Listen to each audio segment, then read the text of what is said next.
ಹರೇ ಕೃಷ್ಣ. ನಿಮ್ಮ ವ್ಯಕ್ತಿಯ love notes ಏನಿದೆ ಅಂತ ನೋಡೋಣ.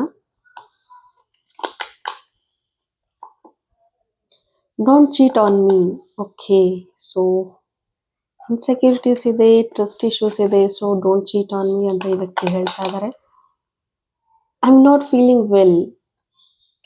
ಸೊ ಬಹುಶಃ ನಿಮ್ಮ ಬಗ್ಗೆ ಇವ್ರಿಗೆ ಬೇರೆ ಯಾರೋ ಏನೋ ಹೇಳಿದ್ದಾರೆ ಅಂತ ಹೇಳ್ಬಹುದು, ಅಥವಾ ನೀವು ಅವ್ರಿಗೆ ಸಡನ್ ಆಗಿ ಏನೋ ಹೇಳಿರುವಂತಹ ಮಾತು ಅವ್ರಿಗೆ ಹರ್ಟ್ ಆಗಿದೆ. ಹಾಗಾಗಿ ಅವ್ರಿಗೆ ಆ ಒಂದು ಮಾತುಗಳನ್ನ ಬೇರ್ ಮಾಡೋದಕ್ಕೆ ಆಗ್ತಾ ಇಲ್ಲ.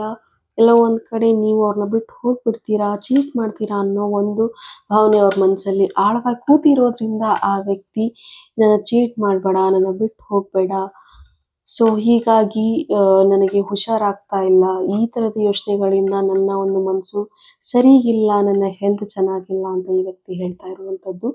I will marry you. ಯಾರು ಏನೇ ಹೇಳಿ ಏನೇ ಮಾಡಲಿ ನಾನು ನಿನ್ನ ಖಂಡಿತ ಮದುವೆ ಆಗ್ತೀನಿ, ಬಟ್ ನೀನು ನನ್ನ ಬಿಟ್ಟು ಹೋಗಬೇಡ, ನೀನು ನನಗೆ ಮೋಸ ಮಾಡಬೇಡ. ಬಿಕಾಸ್ ನಾನು ಆಲ್ರೆಡಿ ರಿಲೇಷನ್ಶಿಪ್ ಅಂತ ಬಂದಾಗ ತುಂಬಾ ನೋವು ಪಟ್ಟಿದ್ದೀನಿ, ನೋವು ಪಡ್ತಾನೇ ಇದ್ದೀನಿ. ಸೊ ದ ಓನ್ಲಿ ಹೋಪ್ ನೀನು, ನಿನ್ನಿಂದನೇ ನನ್ನ ಲೈಫ್.